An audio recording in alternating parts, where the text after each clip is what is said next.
Alrighty, here we go. Admitting all.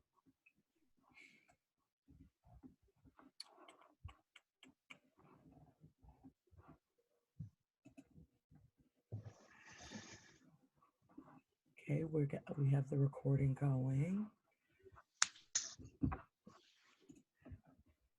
Hello all, and welcome to our panel today, India and China as emerging global powers in a post-COVID-19 world. My name is Alexandria Maloney, and I'm a board member with BPIA, which is Black Professionals in International Affairs. So I'd like to say thank you to all of our partnering organizations who are participating. And we would like to note that the views presented are wholly those of the individual participants. So to introduce the panelists, I'm joined by, firstly, Mr. John Dixon. John currently serves as the chairman of the World Trade Centers Association's Committee on Peace and Stability Through Trade. He's actively working to establish World Trade Centers in Kurdistan, Iraq, Abydos Abba, Ethiopia, Oklahoma for Native American Indians, and in Shenyang, China, where he's working with investors to develop a $500 million World Trade Center complex. Next, Arpit Chaturvedi has been a coordinator with the Indian School of Public Policy, lecturer at San Francisco State University, and is currently the CEO of Global Policy Insights.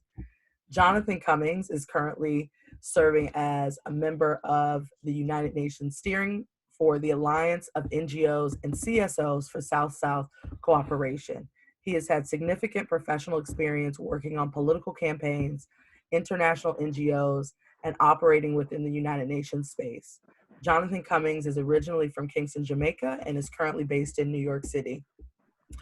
Lastly, Vannery Kong, she is currently the U.S. Sherpa for the Youth G7 Summit, specifically with their Global Connectivity and Trade Working Group. She has most recently represented the U.S. in the G20 Summit and the Youth Engagement Group. She's also a board member of Black Professionals in International Affairs, works regularly on African American and Cambodian issues, and she currently is a graduate student at Harvard University studying her master's in public policy and cybersecurity. So thank you to all the panelists for joining today. Thank you. Thanks for having us. Thank you, Alex. Sure. So I am going to jump into these questions, but before I do, I will, one, admit the folks waiting in the waiting room, and two, encourage those who are on the call. Thank you for being here for this conversation.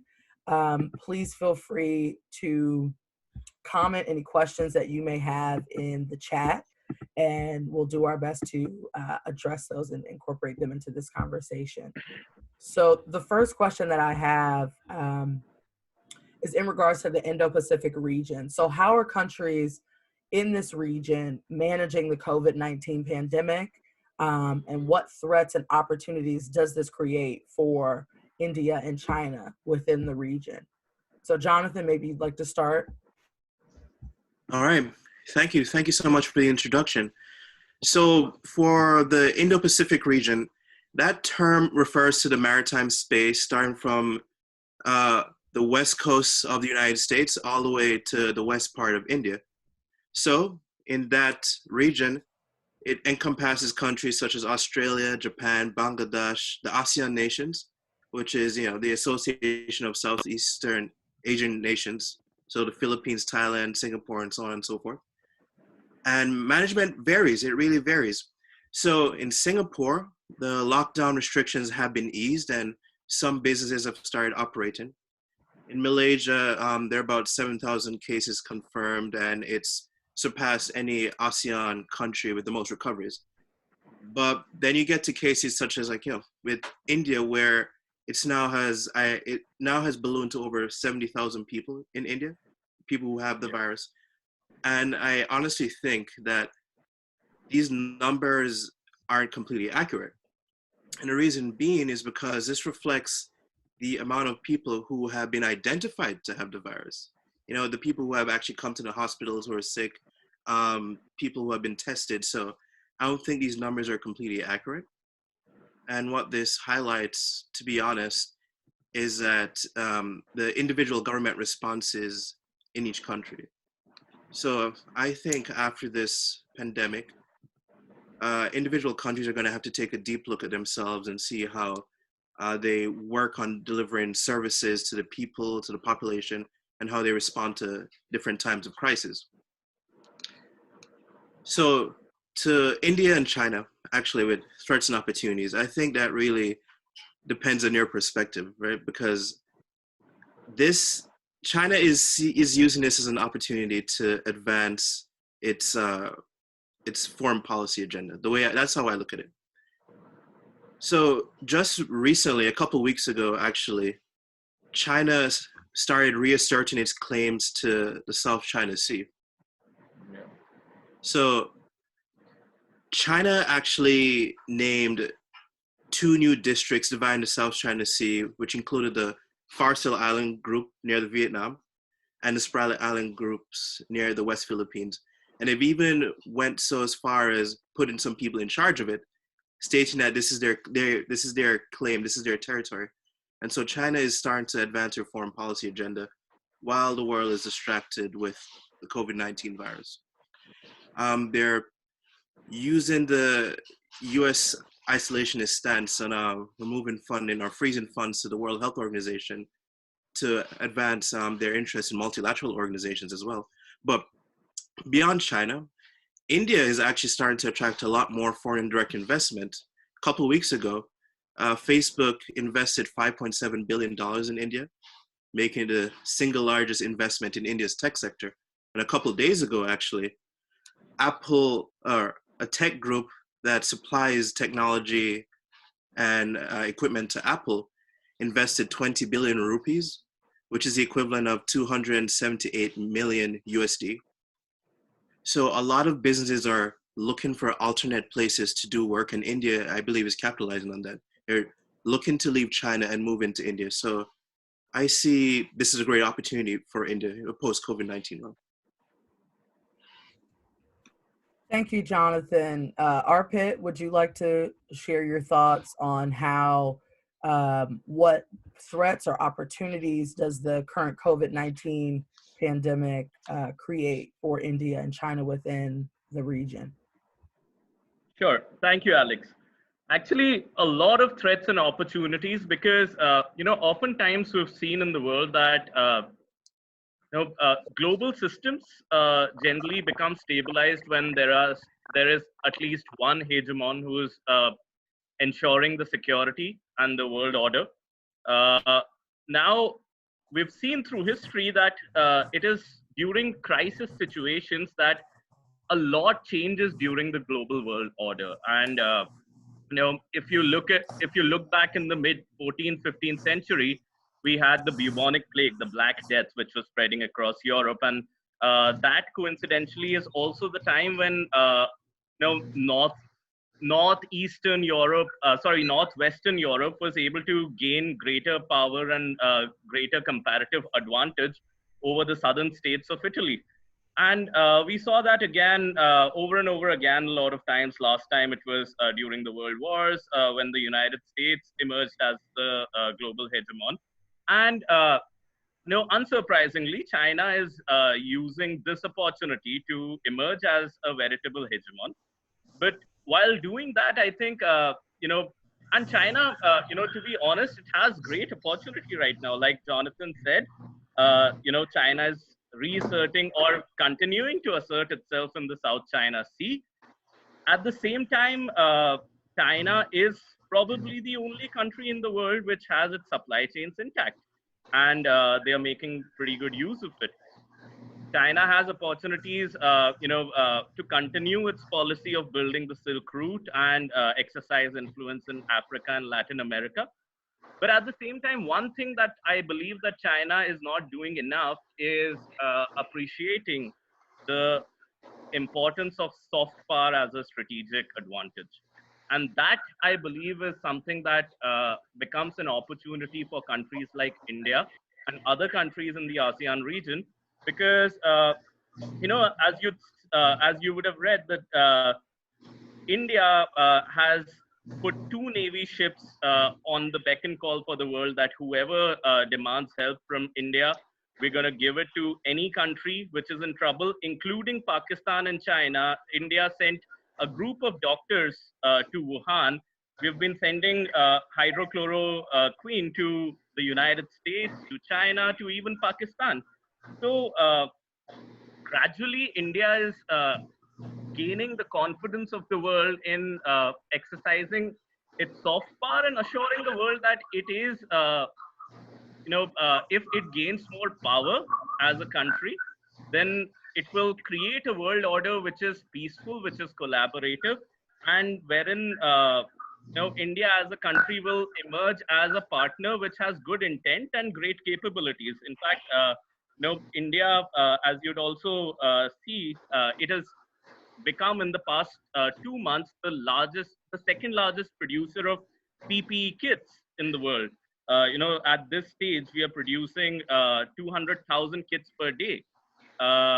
And I think it is not just the soft power aspect of it, but then real capabilities in which India is showing a lot of adaptability. At the same time, other opportunities for India, as Jonathan rightly said, Apple, Facebook, all of these multinational organizations have started investing in India. And now I think increasingly the global investments will also start moving out of China.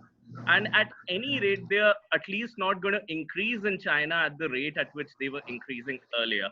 And countries like India, countries like Philippines, Vietnam, all of these are to benefit from such a move.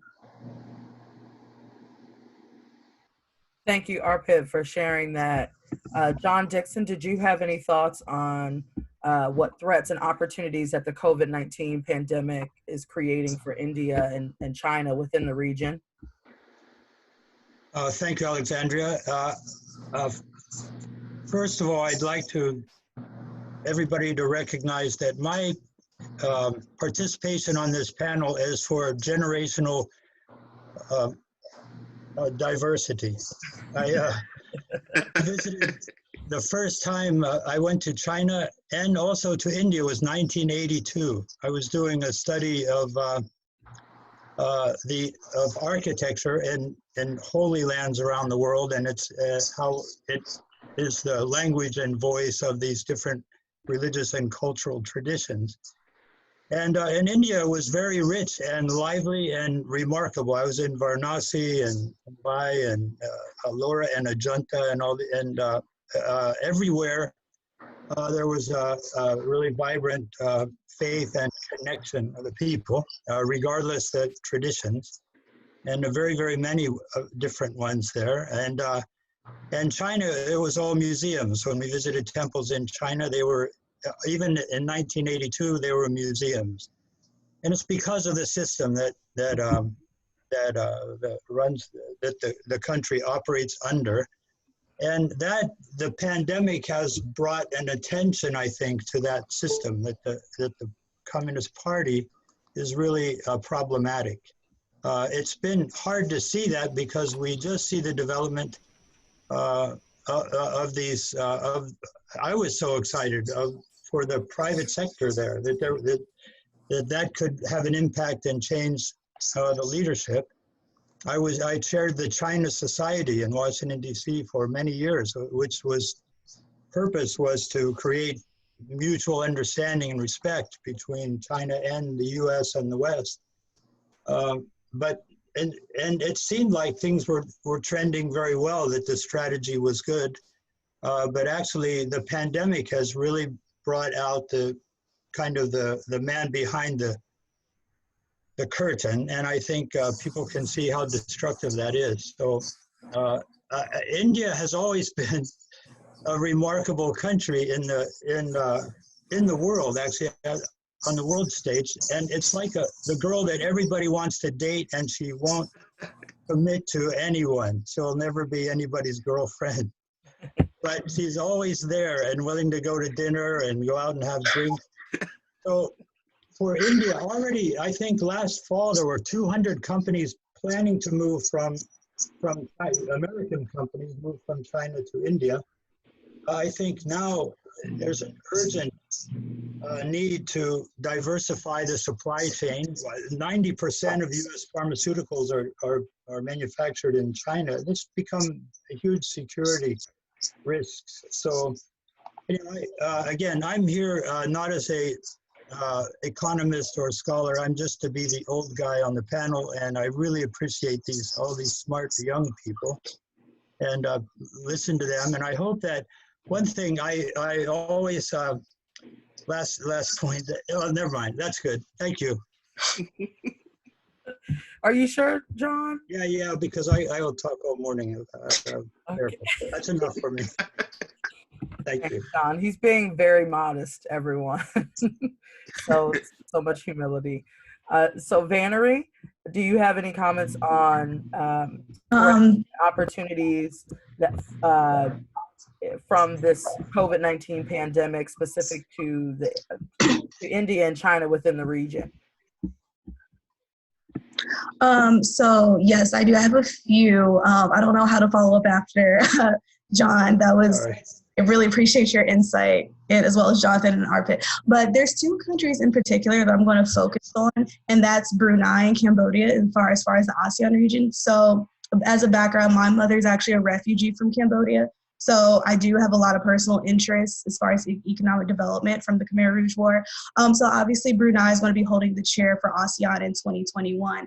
And with the COVID response, it's actually going to affect their economy since they're very focused on hydrocarbon, and then just the fact of like future partnerships. As far as Cambodia and with the Belt and Road Initiative with China, when I personally went there, like Arpit and Jonathan and John were kind of stating, there has been a lot of control that China has been taking in Cambodia, where it's actually really starting to affect our culture. So our New Year that we celebrate is very close to when India celebrates Holi in April, and celebrate the same form of Buddhism as in East Asia.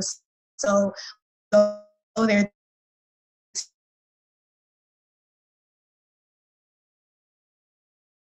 It's like half of the digital divide within most of the ASEAN countries that are still trying to have some form of economic development.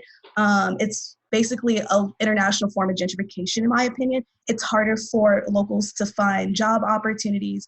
It's harder for some to find educational opportunities. So, and yeah, from my understanding,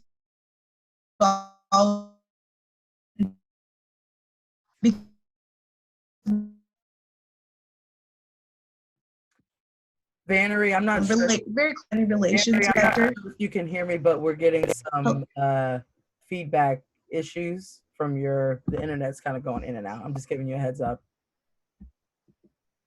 Okay, can you hear me now? Yep. Yeah.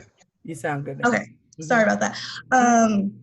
So there's been a lot of investment from the private sector, like I was saying. So in 2021, there's actually going to be a lot of emerging markets from the company 7-Eleven, the convenience store. So now Cambodia will have more access to more from the food desert type of perspective. So there'll be more resources for like fresh water and things like that. So hopefully there'll be more private-public partnerships. That's kind of been stated in some of the research I found, and just what I've seen when I go back and visit in that area. So to create more job creation and circulate the dollar. And I know with the Minister Hussein in Cambodia, he's actually has very close ties to China. So that's definitely affecting like the US relations as far as that. Thanks, Alex. Great. Thank you for your response, Vannery. So my next question, and I'm going to do this kind of as an open forum, so for any panelists that would like to answer the following questions, please do. So it can be argued that China and India are fastly, increasing as emerging economic superpowers. What does that mean for the U.S. influence in the Asean region?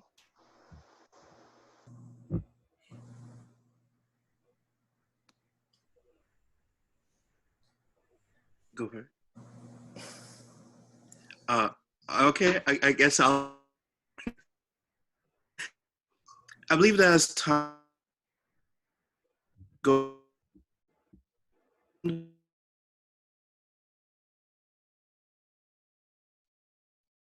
this isn't, I'm not saying this to disregard the US influence. China is seen as the big Asian giant over there. So since China now is with the One Belt, One Road initiative, all their foreign investment, their growing influence in multilateral institutions, just China starting to revamp its military. I think a lot of countries such as the Philippines, Singapore, whatever, are going to have to court China a lot more. And so, excuse me. So that means that the US is going to lose a lot of influence, a lot of sway within that region. China has been, in their style of diplomacy, they're notorious for being very indirect, completely indirect, you know, harping on their soft power, harping on their economic power, throwing money around throughout the region, throughout the world, buying up various parts, various infrastructure and whatnot. But I actually saw this right before I got on, actually, I saw this where now China is changing their style of diplomacy to what's called a wolf warrior diplomacy. And that means that now they're going to have their diplomats be very aggressive. So the article I was reading, it was pretty much about China trying to control the narrative of COVID-19 responses or how countries perceive them. And so they have their diplomats in various countries and, you know, various countries attacking anything that doesn't fit their narrative. So I think that post COVID-19, post this, with China's new form of wolf-style diplomacy, you could imagine China being a lot more aggressive within the region. So with the United States, to be honest, I'm not completely sure because it also depends on what happens after the 2020 presidential election. Because Donald Trump, he argues that he's very tough on China, even though he goes back and forth every so often. I mean, his stance has been to pressure China. I'm not sure what will happen post-2020 during the US election, but we shall see. So for India's prowess within the region, I think that the US and the West actually, with proper backing of India and proper, you know, just being in India's corner, could use India or could see India as being a counter to China because, you know, a top 10 economy, I think a top 5 military now. Their population is supposed to surpass China in 2022. You know, they're the world's largest democracy as far as, yeah, they are the world's largest democracy actually. And personally, I have a lot of faith in India, so let's see what happens. Arpit, I see you have your hand raised. Yep. Hold on, you're still muted.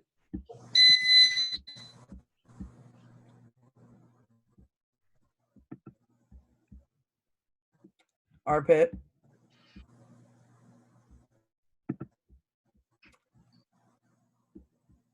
Yep. Still. Oh, thank you, Alex. There we go. Yep. Mm-hmm.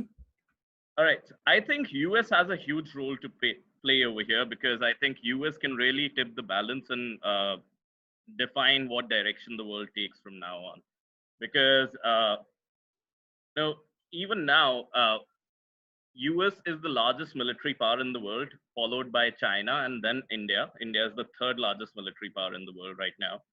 And economically as well, the kind of opportunities that the US market and the investments from the United States they present to the world, it's hardly paralleled by any country as of today. Now, if you look at it from the perspective of India and China, you'd see that the United States is the second largest partner in Indian military trade. So India is the second largest importer of arms in the world after Saudi Arabia. And United States, earlier in India, there was a time when 72% of our arms import would come only from Russia. And now we see that it has declined by 47% in the year of 2015 to 19. And now what we see is United States emerging as a larger partner in terms of strategic alliances between India. So, strengthening such strategic alliances is certainly the way to go. Secondly, if you look at it, then in economic terms, it was only this year that US has emerged as India's largest trading partner. Because until last year, China was the largest trading partner for our country. But now when you see that China and India trade totals up to $87.07 billion, while the trade with the United States totals up to 87.95. So marginally, the trading partnership between India and the United States has increased. And all experts who are looking at this do see that this trend is going to continue despite some of this isolationist tactics that the current US president seems to be following.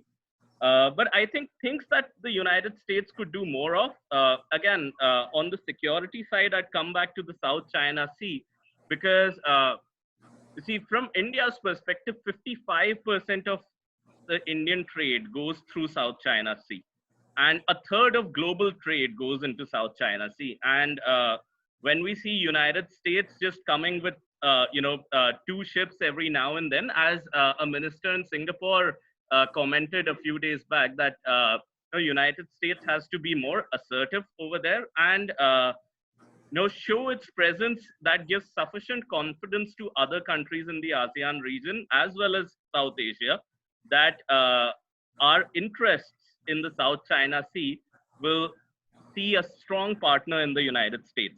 Now, in addition to that, economically, you'd see that last year, Donald Trump dropped India from the general systems of preference. And that really cost India a lot of, export trade. And not only that, it slapped 25% of, import barriers on steel, 10% on aluminium. So with such tariffs, approximately $7 billion of Indian export industry gets impacted. Now, India has been pushing for greater free trade agreements with the United States, and it's understandable that with the compulsions of overcommitment in global affairs that United States has seen, which has come with a lot of cost, it is understandable that a country like United States would want to take their hands off from different parts of the world. But doing it abruptly and doing it, without the discernment that you need to support some of your trade partners could be problematic. And since I've been a history student, I'll give you an example of history, and it's a trend that I've noticed in history that when the Mughal Empire in India was declining, the Mughal Empire saw this emperor called Aurangzeb. And Aurangzeb is supposed to be the person after whom the empire's decline became sealed. After that, the empire started declining very quickly. And why did that happen? Because Aurangzeb's policy was, it was an immediate rash U-turn from what was happening in the previous generations of the Mughals. Now, you'd see in history that whenever there is an overreaction to a particular trend or to curb a particular trend, it's like, you're going down the hill with a car and the car is skidding down at high speed. And if you pull the brakes immediately or you pull in for a U-turn, your car could go, in a swirl. So there's a method to reducing or reversing the trends that you're facing, because everybody agrees that it is costly for the United States to be over-invested in places. But then coming out, it needs to increase its trading partnership with India and also come to a stance where Afghanistan in particular as a country is not managed or not completely dominated by another country like Pakistan, because eventually here's what's going to happen, Alex, that if US withdraws from Afghanistan abruptly, as we are seeing it is, then what's going to happen is US is going to find its partner in Pakistan over there, which means that all of the aid that Pakistan has been getting from the United States is going to double up. And guess where Pakistan is spending all of that money that it gets from the United States? Pakistan gets most of its arms, does most of its import, not only in arms, but then other material as well from China. So it's like, you take from the United States and you give it to China. And, I remember that there's this IR scholar called Professor Joan Gova, and he says that, what do nations do when they earn money in free trade or when they earn money as part of a good relation? Because free trade and good relations, they make both countries richer. But as a country gets richer, the first thing they do is that they invest in arming themselves. They care for their security first. So the US has to be more strategic about it. That's what I would say, at least in the way that the foreign policy seems to be progressing currently. Great, thank you for that overview, Arpit, and for your perspectives. John, you look like you were kind of leaning in to say something. It's showing me that you're muted, so I'm giving you a heads up. But if you wanted to, let me see if I can unmute you from my end.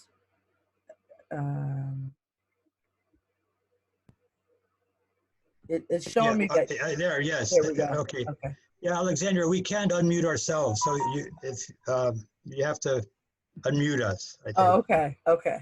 I'll work on it. Well, don't blame you for not unmuting me, but I think in addition, Jonathan mentioned wolf warrior diplomacy. I think the real problem globally is the debt trap diplomacy is a way to describe the Chinese investments globally. And Sri Lanka is a classic example of China coming in, building up the port, and then when Sri Lanka wasn't able to make its payments, it just took over the port, and now is a military base just offshore from India. So, and doing the same in Malaysia and throughout Southeast Asia, besides building their own little islands and claiming them, as was mentioned earlier. So it is a huge problem. The complication with the United States is that it's there's investments. We talk about investments. Arpit mentioned, but the real investments the United States makes is done by private companies who invest abroad. Otherwise, it's government giving money to governments, and that's almost always turned into corruption one way or another, or dangerous liaisons like Arpit mentioned about with Pakistan and Afghanistan. So the problem with the American companies investing in other countries is the laws here are so strict that a CEO goes to jail if somebody in his company bribes somebody to get a seat at the table in another country. So it's very hard for Americans to compete with China, with a mercantile system of China that can, everything is fungible there. Money can go from this industry to that one, and then they can kill any industry locally, worldwide that they want to. So it's two completely different systems, and very hard to see them working smoothly, integrating. Ideally, I hope that the world trends toward freedom and free markets so that everybody has the opportunity equally, and government doesn't choose winners and losers and decide what industry does what, but really unleash the power of the people and directly, independently. That's what I would like to see. And I hope I was just in Guyana in February, and China is huge there, buying up all the port, and also in Cambodia, I think. Benari, the China's buying up the coastline there, and it's very dangerous, I think, and it's kind of a huge global trend. And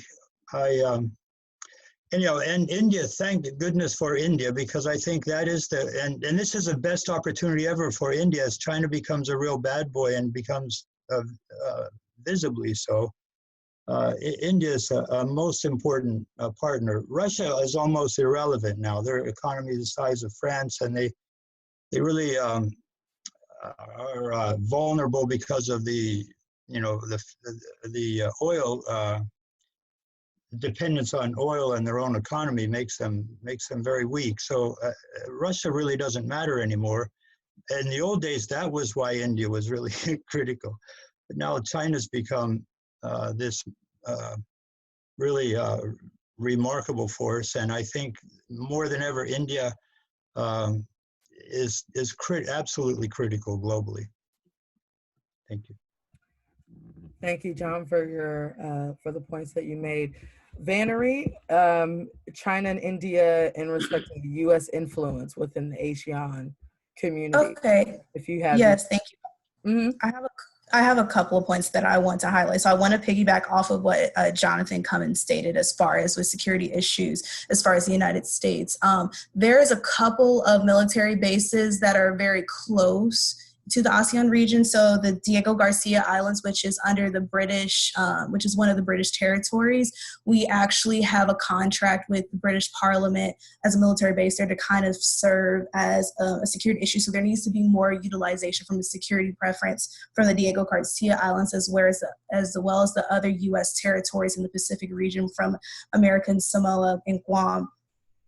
As far as increasing international trade between and create the U.S. influence in the ASEAN region, the United States companies are actually losing money due to lack of intellectual property protection regulations, as far as with India and with Indonesia, and as long as with the other ASEAN countries, Vietnam, Cambodia. So like John Dixon stated, it's very interesting when you incorporate the private sector and who is governing those entities as far as who's protecting these companies that are stationed in the U.S. from losing money, and then who's protecting the companies when they're overseas and they're getting bribed to having a seat in the table. So there needs to be more advocacy about that.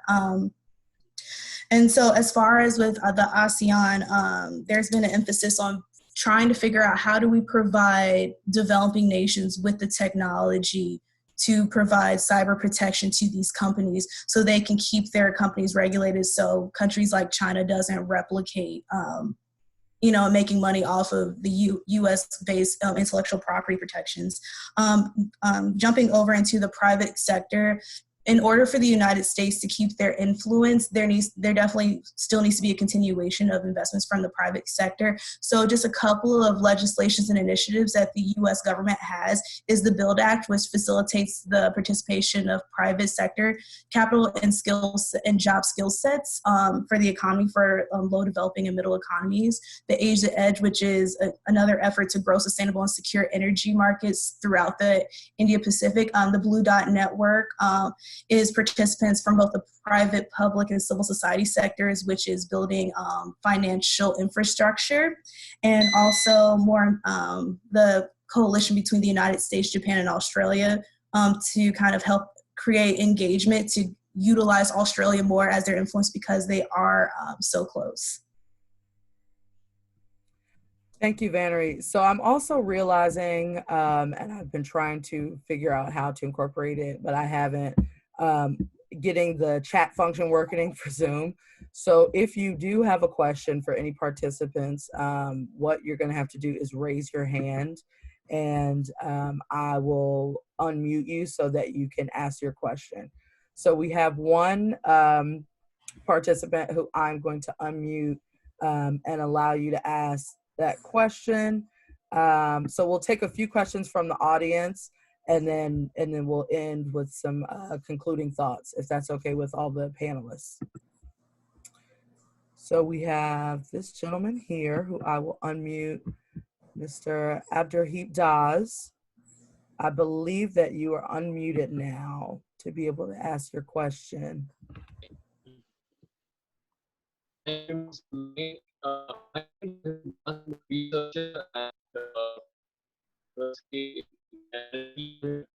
Hi, so I'm not sure if you can hear me clearly, but the sound is going in it. The sound is really distorted, so we're having a hard time hearing what you're saying.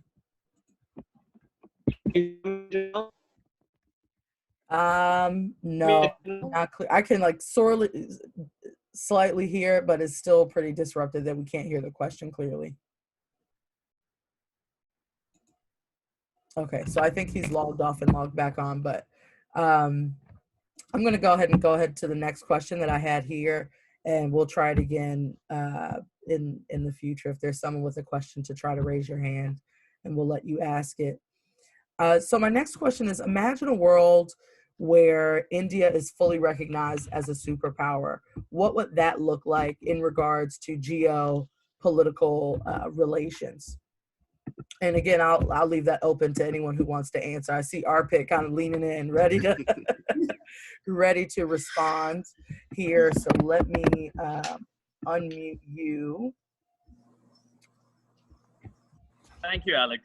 Yep. So I think that's a great question, Alex, because now India, in its hearts of hearts, has been trying to regain the position in the world that over centuries that it seems to have lost, and there's a great sense and determination in the Indian people that we want to reassert our position in the global order.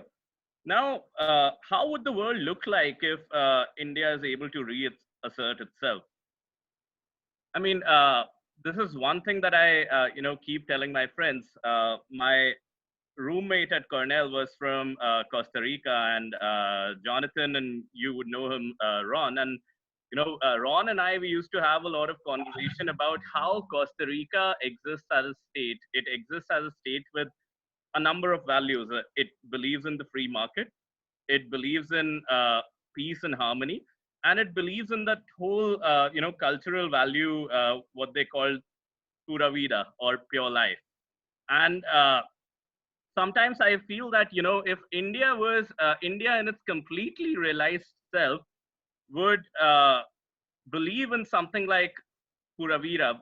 And in fact, if you look at ancient Indian texts, they talk about this fundamental security ideology, which is called Vasudev Kutumbakam, which means the world is our family. And this is an oft and sometimes overused phrase in India. And that's something that you grow up with listening to in your schools, in your family, everywhere, that, just like United States was founded by free marketeers, India was founded, or the whole civilizational thought of India was founded by people who believed in the concept of the whole world being our family.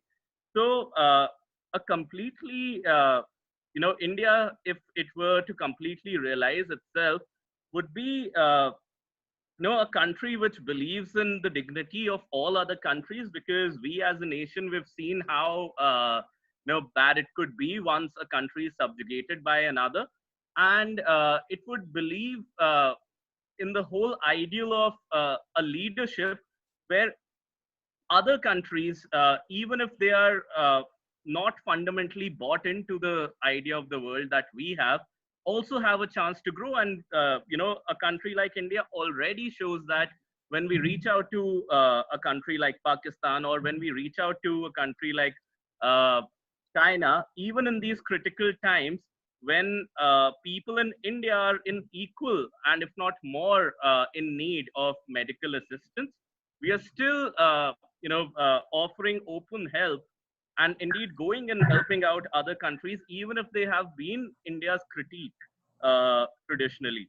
So, if India is the leader of the world, I think it would be the equivalent of a free market thinking in security perspectives. And to add to just add to what John Dixon said, that India is that sort of a girl who wines and dines with everybody. I think India has got this history of non-alignment, and it's got it's really, if it were to be compared, then it would be compared to this independent woman who has realized its potential, and wants to figure out the best for herself. Thank you, Arpit. Jonathan Cummings, did you have any points you wanted to make on India as an emerging superpower in the geopolitical perspective? Well, I think India is a fully realized superpower. I believe that India will have a lot of good geopolitical relations with a lot of other countries throughout the world. I know India is one of the only countries that I know that has a good relationship with the US and Russia at the same time. So I find that fascinating, actually. I believe that India will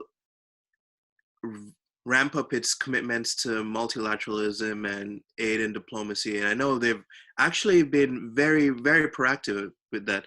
Now, Arpit mentioned India giving aid to different countries in the time of a COVID-19 pandemic right now. I know they've committed $1 billion in aid to combat COVID-19, and this aid has been going to different countries like Pakistan, countries that typically aren't India's allies.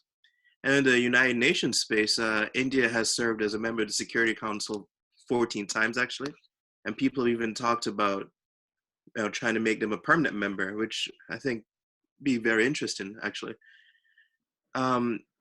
I see India as a fully realized superpower. They'll actually expand their commitments to multilateral organizations, do a lot more aid and investment projects globally.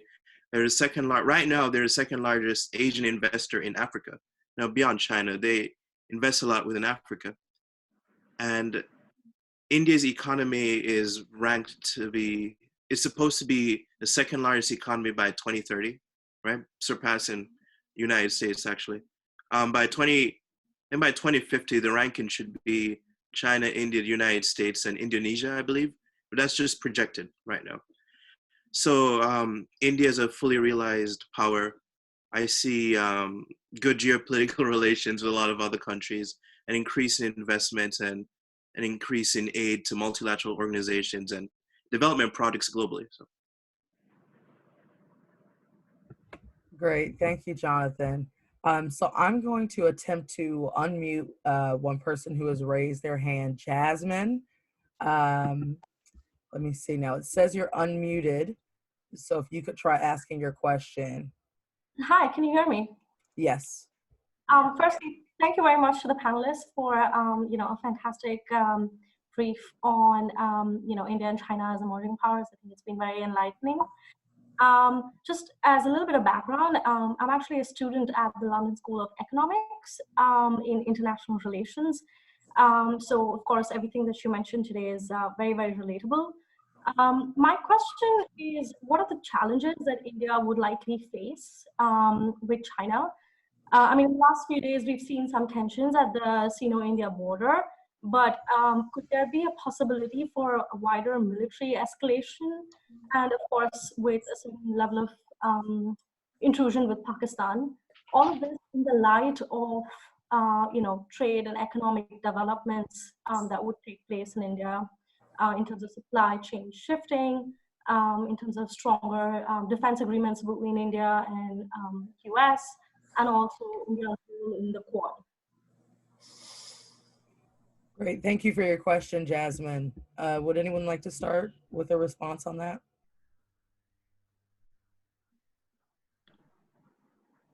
Yeah, I can go if that's okay. Okay. So first of all, thank you, Jasmine, for that question. And I know that a number of people have been analyzing the scenario that what if things escalate between India and China? There have already been, on the economic side, there have already been certain tariffs that India has imposed over China. And, it's in fact, China was trying to increase its acquisition in one of the leading Indian banks, and India kind of changed its laws in order to block that sort of a greater share of China in an Indian bank. So, and also, as you rightly said, that there have been certain sort of tensions on the borders. But at the same time, I think that an all-out military confrontation or escalation is perhaps a very low probability scenario. And the reason is as follows. the reason is that both of them are nuclear powers, and they're not nuclear powers, and the power differential between the both of the nations is not as huge as the power differentials, for example, that exist between India and Pakistan. Now, India and Pakistan both are again nuclear powers, and a lot of military strategists had predicted that there would be no war in between these countries when both of these countries became nuclear capable. But still, we've seen that we've fought at least at least one major war and one skirmish after having fully developed nuclear capacities. But at the same time, it is worth understanding two things: that India and Pakistan, they have their own household issues that have been going on from at least two generations. At the same time, on the cultural front, India and China in the in the past millennia have just fought one war in 1963, and culturally there's much much less misgiving. In fact, there's a lot of bonhomie culturally between the two countries. At the same time, the power differential between the two countries, India and China, is not so great, and that's why we also realize that why did there was no all-out war or a direct confrontation between the United States and Russia, because it turned into a Cold War for sure, and that still could be that cold sort of a competition could be a plausible scenario. But then any serious escalations are unlikely, and at the same time, I think there certainly will be increased competition in the economic space and in the influence space in global politics for sure. I hope that answers your question, Jal. Great, thank you, Arpit, for that. And what I'll also ask us to do as panelists is if we have a response to a question or want to jump in, I think we have the option to do the raise hand, click the raise hand button. So if you can select that so that I don't miss your response to anything. So if anyone else didn't have a response to that, I'll take one more question from the, John, did you have? One thing just a point I'd like to make, very simple one, and international relations, really important. My wife is British, so I spend a lot of time in London. My sister-in-law is Pakistani there, so, and there's a lot of smart people on this call, and they're very wise about international relations. And when you get into the professional world of that, you meet with other very smart people in international relations in five-star hotels and eat very nice meals and talk to each other, and often don't actually meet or understand or know the people who you're making decisions about and for. That's in all these fantastic spaces of international relations or international health policy and any of these things. But it boils down to, I think very simply, the world is broken because relationships are broken. So international relations is human relations. And even what's going on in this call is so very critical, because this is how we solve the problems. It's really person to person and knowing who you're making decisions about and for.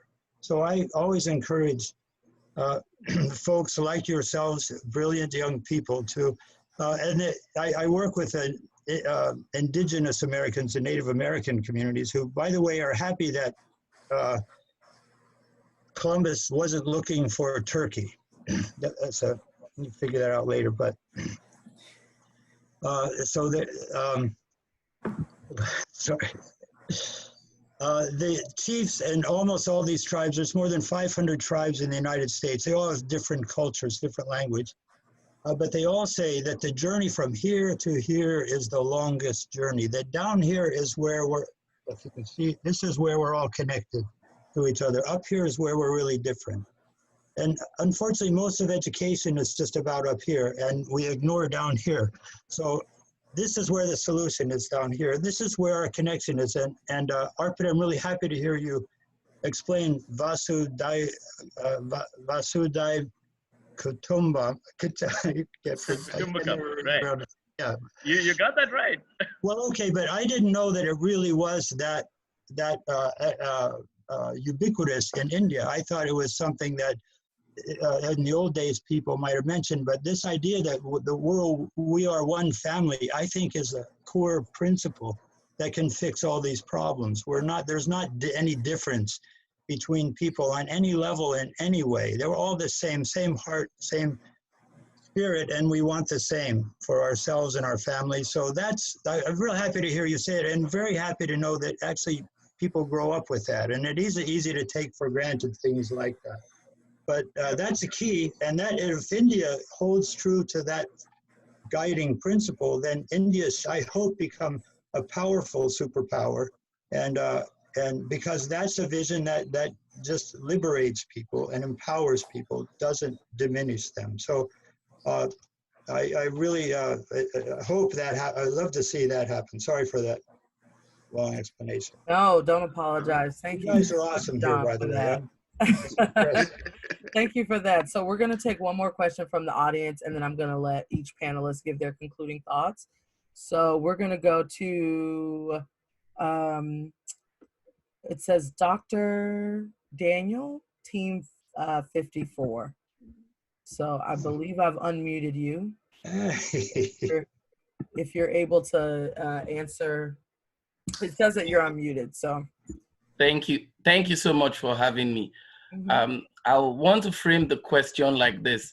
As an African, we do know fully well that following a model that can achieve sustainable development goal must be framed to the peculiarity of our region.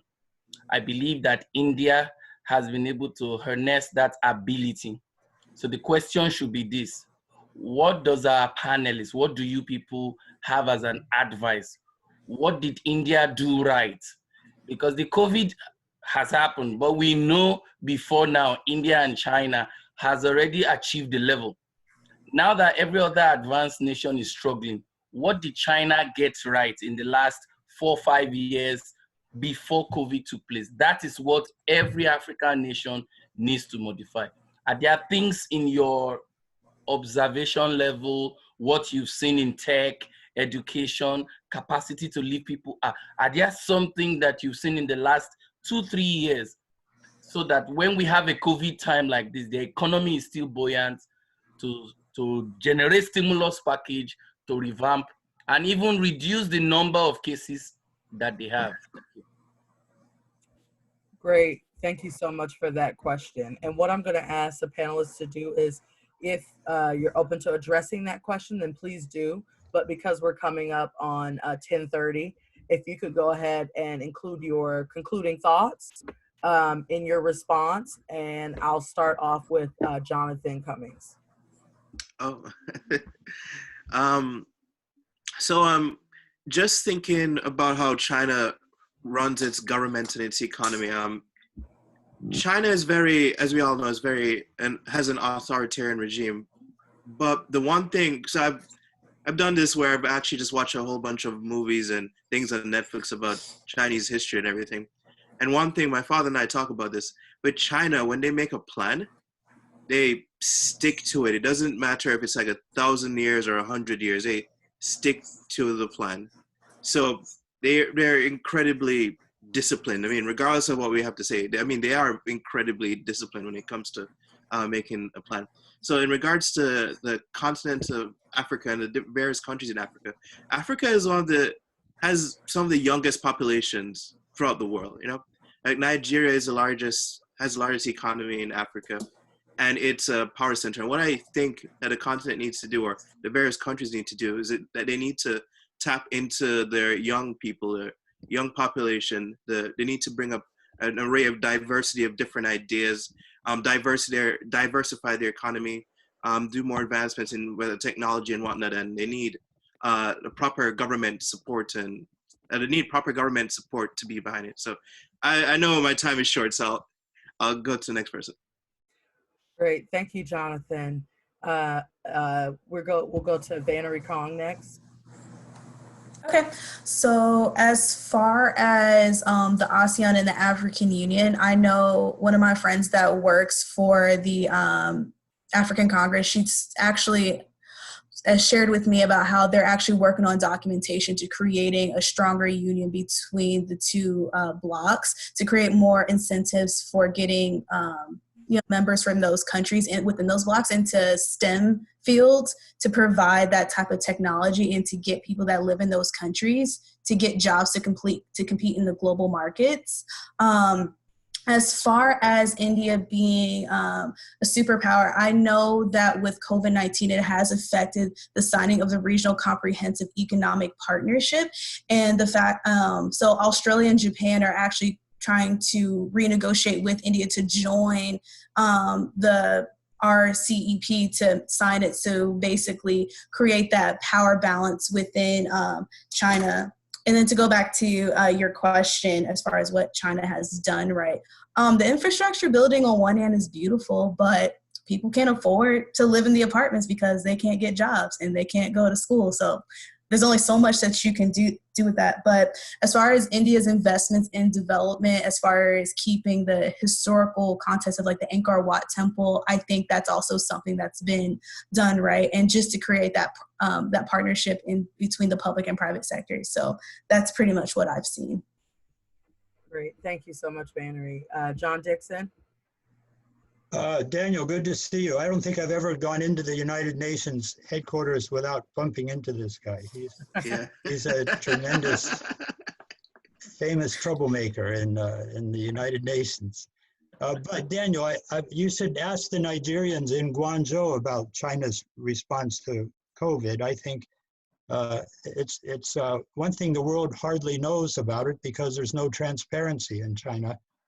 And I think the initial response shutting down Wuhan and all the flights to the provinces of China and allowing the international flights for 3 weeks was, you can't applaud an action like that. So I'm kind of very disappointed about China's response. And I think we still don't know really any real numbers because, as Jonathan mentioned, it's an authoritarian regime that protects information and it's not open in that way. That's my immediate response to that. And I love to see. I mean, Nigeria is another, as Jonathan mentioned, a huge youth population there, and young people like yourself are really lighting up worldwide. And I think also not just. I think in the past, the regimes, the response to colonialism wasn't really so much freedom, but kind of a different kind of colonialism in most of Africa. And the young people for opportunity had to go away. Now people are coming back. And I think that this is a fantastic, exciting time for Africa and the nations of Africa. The world is flat. It is one family, as Arpit mentioned, and what a wonderful contribution historically Africa's given, and from now it's so very important. This last year, the 2019 year of return was a fascinating for Americans, a fascinating opportunity, and anyhow that's enough. China really has to be. I think people finally can see what the regime means, how it the impacts that kind of system has on its people and globally, and that needs to change, in my opinion. Thank you. Well, thank you so much for your perspective. And last but not least, Professor Chaturvedi. Thank you, Alex, and thank you, Daniel, for your question. I think I just take the part when you asked that what did China do right, and in general, what can African countries learn from China and even India? I think to begin with, I think a lot of African countries have a lot to teach India, China, other countries, the kind of entrepreneurship stories, and entrepreneurship stories not only when big capital is involved, but then when small scale capital is there and coming out with breakthroughs in entrepreneurship is something that the whole world can learn from a number of African countries, including Nigeria, because in the future, that I think is going to be the driver of the global economy and in general sustainable development as well. Now, I think in terms of what China and India got right in different arenas, though, is mixed strategies. So, even in game theory, when you see a number of times when scientists observe animal behavior and evolution, evolutionary stable strategies generally tend to be mixed strategies. So, for example, democracy is a mixed strategy. It's adaptive because it's not an authoritarian rule, neither it is anarchy, right? At the same time, the kind of market strategy that China has been able to adopt, where there is government support, but then there's also, in reality, a lot of free entrepreneurship as well. So I think that there's a sort of adaptive equilibrium that mixed strategies bring in, and India has been able to do that politically, China more economically. And I think that is probably the, one of the secret sauces to development. Arpit, thank you so much for that perspective. And thank you to all of our panelists who spoke today and gave perspectives. I know we're a few minutes over, but again, this was a really fruitful conversation as we continue to move forward and hopefully, in a continued collective approach to the world's challenges and pandemics that we currently face. So I'll go ahead and conclude the talk there. And again, thank you to the panelists and thank you to everyone who joined in the conversation today. Thank you, Alexandria. Good job. Thank you. Thank you, Alexandria. Alex. Sure, thanks. Have a great day, everyone.